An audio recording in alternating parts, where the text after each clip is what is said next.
हाँ मेरे वीर रवि के बिंदास बोल में आपका स्वागत है। आज रामनगर विधानसभा क्षेत्र से कांग्रेस के विधायक उम्मीदवार महेंद्र पाल सिंह जी से चर्चा हुई। दरअसल वो राजस्व ग्राम पुछड़ी में आए थे और वहां लोगों को संबोधन कर रहे थे। ऐसे में मैंने उनसे चंद सवाल पूछे और उन्होंने उन सवालों का सटीक और सही जवाब दिया।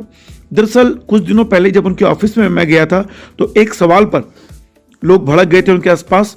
हालांकि मैं पहले भी कह चुका हूं कि उस सवाल पर उनकी कोई नाराजगी नहीं थी, उनको जवाब नहीं देने दिया गया था और वो जवाब देना चाहते थे, लेकिन उनके आसपास के लोगों ने एक छोटी सी बात का बतंगड़ बना दिया।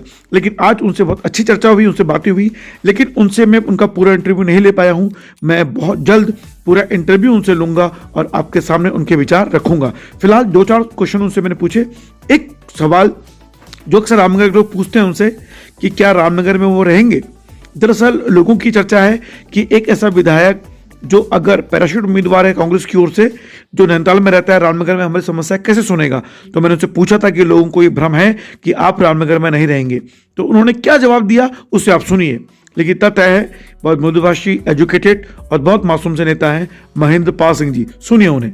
आने वाली 14 तारीख को हाथ के खाने का बटन दबाना है और कहीं सरकार पक्का हाथ से खाने का बटन दबाना है और कांग्रेस को जिताना है। कांग्रेस आपके साथ है।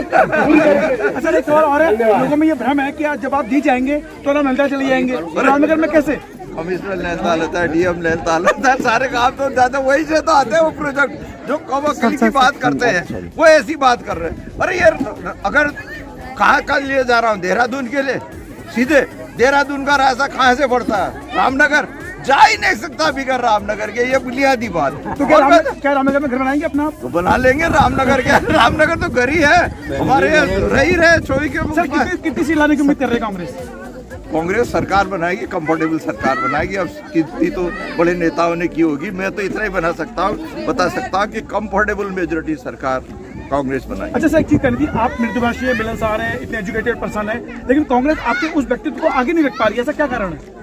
राजनीति में सब कुछ होता है, मैं ही पिछड़ गया अपने आप ही अपने आप ही पिछड़ गया। नहीं तो राजनीति तो कोई किसी को नहीं पिछाड़, वो तो अपना कैलकुलेशन करना है। जब वो मेरे टिकट कट गया, वो होता था तो लोग कहते थे ऐसा हो गया, ये हो गया। मैंने अरे चुप रहो, जब मैं नेता हूँ तुम्हें गुस्सा क्यों आ रहा है? जब मैं अपना ही नहीं बन पाया है तो काहे का? ये तो मेरा कहने का मतलब है, इस राजनीति में कंपटीशन इस तरह का है। कोई किसी इस कंपटीशन में रग्बी का खेल देखा है? रग्बी में एक दूसरे के पाँव खींचते रहे तो बॉल जो पकड़ता है, राजनीति भी इसी तरह से, जो सक्षम होता है वो आ गया।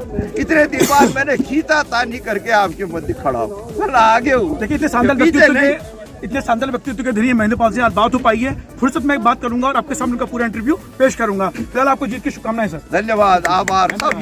धन्यवाद। रामनगर की जनता से मैं हाथ जोड़ के आपके माध्यम से प्रार्थना कर रहा हूँ कि 14 तारीख को हाथ वाले खाने में बटन दबाकर अपनी जीत सुनिश्चित करें और रामनगर की जीत सुनिश्चित करें, कांग्रेस की जीत सुनिश्चित करें, उत्तराखंड सरकार में अपनी भागीदारी सुनिश्चित करें। धन्यवाद। इंटरव्यू लेने से पहले रामनगर में एक आम सभा को संबोधित करते हुए वो क्या कह रहे थे, सुनिए।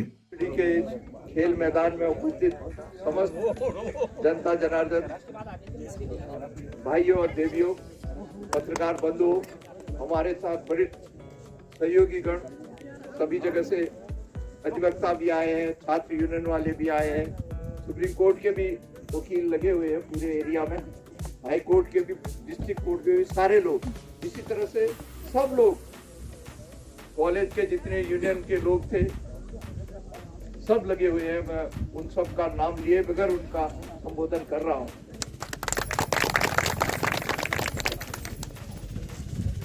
निशान अपने जी ने बड़ा फेसबुक दोनों ने अपनी बात रखी,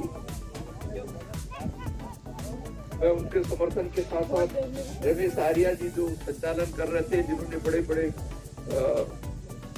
श्लोक भी कहे और इसकी उनकी बात भी कही। और लेकिन ये सरकार बनने के बाद जो ये सरकार बनी है, बीजेपी की सरकार, यहाँ भी केंद्र में जो है, लेकिन यहाँ भी बड़े बुरे हाल में चल रही है। जैसे कहते हैं कि वो ने कहा कि बादलों में क्या साजिश हुई कि मेरा घर मिट्टी का था, मेरे घर पे ही ज्यादा बारिश हुई।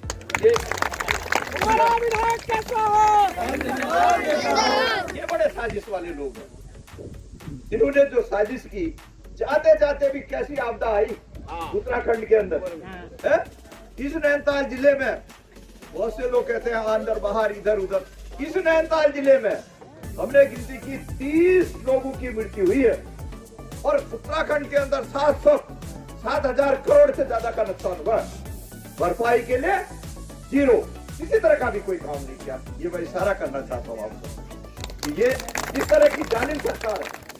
इनको ये अगर चाहते इसी क्षेत्र में, पूरे नैनीताल, पूरे उत्तराखंड में जो आप जिक्र कर रहे थे विधेयक का, मैं 2002 में चुन के गया था पार्लियामेंट में, तो ये विधेयक हमने तैयार किया था, मैंने तैयार किया, मैं उसमें था। उस समय सरकार जो थी गुज्जर, SC ST के अलावा बाकी लोगों को नहीं रख रही थी। हमने कहा नहीं, जो लॉन्ग डॉलर्स हैं, लंबे समय से खत्तू में रह रहे हैं, इन इलाकों में रह रहे हैं, उनकी भी गिनती हो, वो कहा जाएंगे, उनको भी रखो। ये बनाया गया, आप समझे? उसमें मैं बिल्कुल जिसे कहते हैं पहाड़ में अकड़ जाता है, मैं अकड़ गया, मैंने कहा नहीं, ये लॉन्ग डॉलर जो लंबे समय इनके तो करना ही करना है, गुज्जरों से लेकर सारे कम्युनिटी, लेकिन इसका इनका भी जाए। सब वो एक बाद में पास हुआ जो आपने कहा, केसी बाबा जी जो हमारे सहयोगी भी रहे, सांसद रहे, पार्लियामेंट में, तो हमारी तो सोच है हर हालत में जो जिस धरती में बैठा है, नजूल की जमीन हो, फॉरेस्ट की जमीन हो, किसी तरह की जमीन में लंबे समय से रह रहा है, उसके हक हकूक उसको मिलने ही चाहिए, उसके नाम चढ़ने ही चाहिए, शिक्षाएं उसको मिलने ही चाहिए। शिक्षा, स्वास्थ्य, बिजली, पानी जो है आदमी की आवश्यक चीज है, फंडामेंटल राइट है आदमी का। ये सारी चीजें ये सरकार इसको फंडामेंटल क्या, उस कॉन्स्टिट्यूशन से अम्बेडकर के जी के बनाए, डॉक्टर साहब के बनाए, संविधान की उसमें बैठ गए और उस संविधान को फाड़ने फूड़ने का काम कर रहे हैं, उसको हर तरह से अपने ढंग से बरोड़ने का काम कर रहे हैं। ये ऐसी जालिम सरकार है। तो मैं संबोधन में समय कम है और जगह भी वो करना है, इलेक्शन की मीटिंग है, मैंने तो खाली इशारा किया। तो मैं संबोधन में हमारे यहाँ गोविंद सिंह नेगी की बूथ के अध्यक्ष हैं, उनका विशेष रूप से विजय रावत जो है बड़ा एक्टिव लड़का है, एनर्जेटिक है। ठीक आप हाँ वही अच्छा ठीक है। गुरुजी महाराज जो है मंदिर के हमारे उससे संबोधन करते हुए उपाध्याय धनवाल जी से लेकर सभी का मैं आभार प्रकट करता हूँ। पूर्व वक्ताओं का समय कम है और मैं बहुत बातें करना चाहता हूँ, लेकिन यहाँ का विकास, यहाँ की रोड, हमारी सोच ये है जितने भी रामनगर को रोड जाती है, जितने भी रोडें जाते हैं पक्की हो, फटाफट जाए, है ना।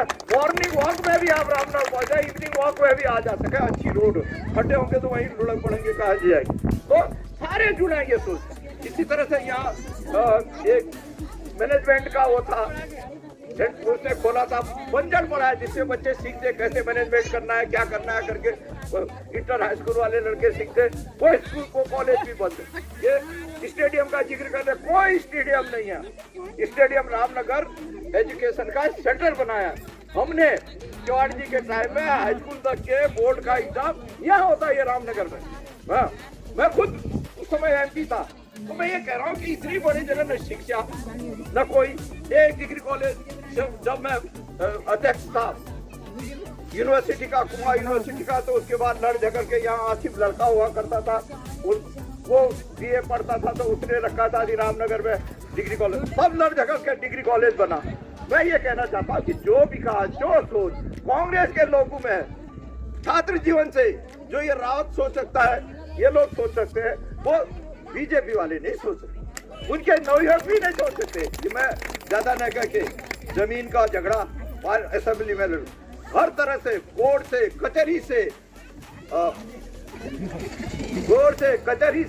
असेंबली से, जिसे कहते हैं ना, असेंबली में पास करके वहां की विधानसभा में लड़ाई लड़ेंगे, कोर्ट कचहरी में लड़ेंगे, और उसके हर हालत में लड़ेंगे।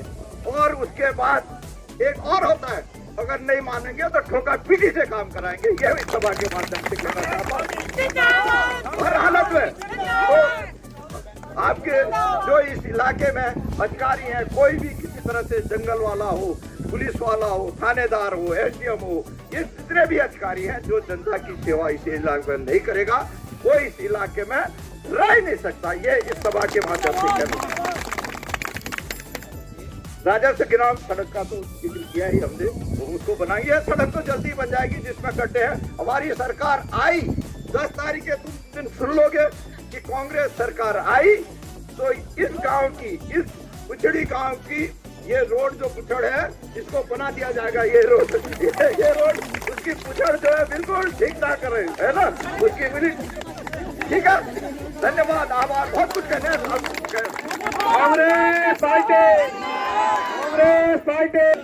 तो सुना आपने, दरअसल वो स्पष्ट कर कह गए हैं कि यहाँ फिलहाल वो घर नहीं बनाने जा रहे, लेकिन जब भी लोगों को जरूरत होगी उनके वो करीब होंगे।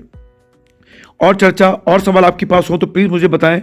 11 तारीख की शाम को मैं उनका इंटरव्यू फिर लूंगा और 12 तारीख को ये इंटरव्यू आपके सामने पेश करूंगा। फिलहाल इतना ही। रवि के बिंदास बोल को देखते रहिए, हमसे बने रहिए, इस चैनल को सब्सक्राइब कीजिए, इस वीडियो को शेयर लाइक जरूर करें। जय उत्तराखंड, जय रामनगर।